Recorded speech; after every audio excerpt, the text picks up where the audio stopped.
उस्मान अली हैदराबाद रियासत के अंतिम निजाम थे। वो विश्व के सबसे धनी व्यक्तियों में शामिल थे। उस समय उनकी कुल संपत्ति अमेरिका की कुल अर्थव्यवस्था का 2% थी। इसी के चलते टाइम मैगजीन ने 1937 में उनकी फोटो अपनी मैगजीन की कवर पेज पर लगाई। हैदराबाद के निजाम की संपत्ति का इसी बात से आकलन लगाया जा सकता है कि वो 5 करोड़ पाउंड की कीमत वाले शुतुरमुर्ग के अंडे के आकार जितने बड़े एक हीरे को पेपर वेट के तौर पर इस्तेमाल किया करते थे।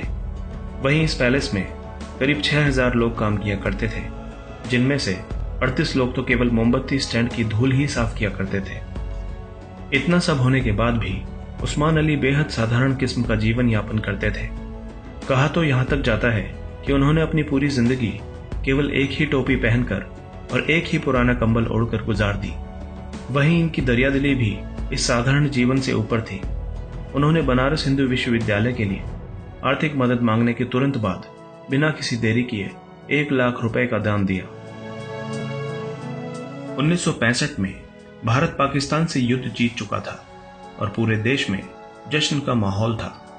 भारतीय इस जीत का जश्न अभी ठीक से मना भी नहीं पाए थे कि उनके सामने दूसरा खतरा चीन के रूप में खड़ा हो गया। तिब्बत को आजाद कराने के लिए चीन ने भारत को दादागिरी दिखानी शुरू कर दी और युद्ध तक की धमकी दे डाली। ऐसे में भारत इस बात से चिंतित हो उठा। भारत कुछ दिन पहले ही एक भयावह युद्ध से गुजरा था। हालांकि युद्ध में हमारी जीत हुई थी, लेकिन पुनः एक और युद्ध उस पर थोपा जाना कहीं से भी उचित नहीं था। उधर चीन की सेना पूरी तरह से युद्ध के लिए तैयार थी और यहाँ सैनिकों के हाथ खाली थे। वहीं देश विभाजन का दर्द झेल रहा था और पाकिस्तान से युद्ध के चलते भारत सरकार के पास धन की कमी भी थी। ऐसे में तत्कालीन प्रधानमंत्री लाल बहादुर शास्त्री ने सेना की मदद के लिए भारतीय रक्षा कोष की स्थापना की। शास्त्री जी ने लोगों से सेना के लिए दान करने की अपील की। इस अपील ने लोगों को देश भावना से ओत-प्रोत कर दिया और वो देश सेवा के लिए टूट पड़े। आम नागरिक जितना भी हो सकता था उसे दान करने में जुट गए।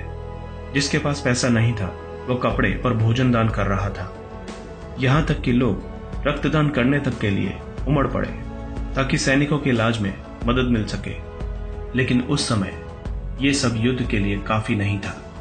प्रधानमंत्री लाल बहादुर शास्त्री ने रेडियो द्वारा लोगों और राज्य रजवाड़ों से देश के लिए मदद मांगी।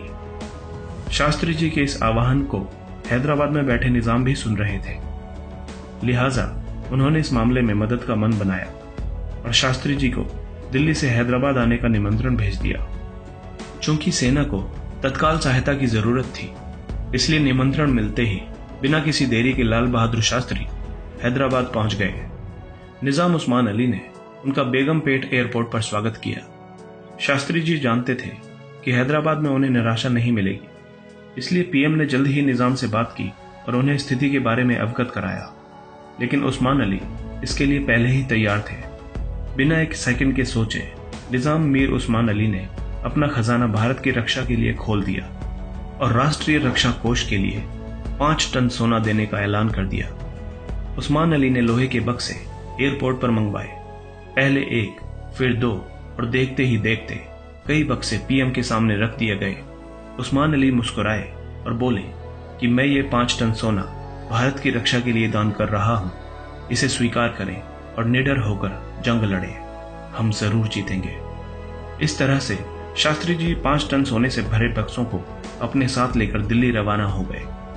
इस घटना की जानकारी मीडिया तक पहुंची और धीरे धीरे ये खबर पूरे देश में अखबार और रेडियो के माध्यम से फैल गई। हर किसी ने मीर उस्मान अली की दरियादिली की तारीफ की। यहां तक कि विदेशी मीडिया ने भी इस घटना को कवर किया। 1 साल गुजर गया और देश में हालात अब पहले से बेहतर थे।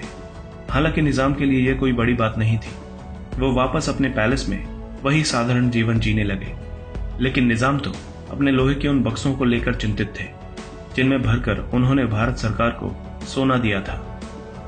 लाल बहादुर शास्त्री के बेटे अनिल शास्त्री ने अपनी किताब Lal Bahadur Shastri lessons in leadership में जिक्र किया है कि उस्मान अली की तबीयत खराब होने लगी तो लाल बहादुर शास्त्री ने उन्हें फोन करके हालचाल पूछा। इतने में निजाम ने अपने बक्सों की बात छेड़ दी और बोले कि शास्त्री जी, मैंने आपको जिन बक्सों में सोना दिया था वो मेरे पुरखों की निशानी है। यदि आपने सोना खाली कर लिया हो तो वो बक्से मुझे लौटा दीजिए।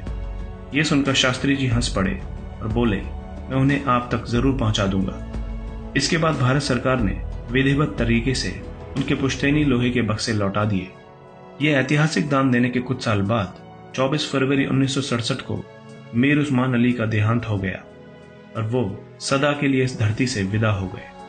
हैदराबाद के निजाम द्वारा किया गया यह ऐतिहासिक सहयोग भारत के इतिहास में खास है।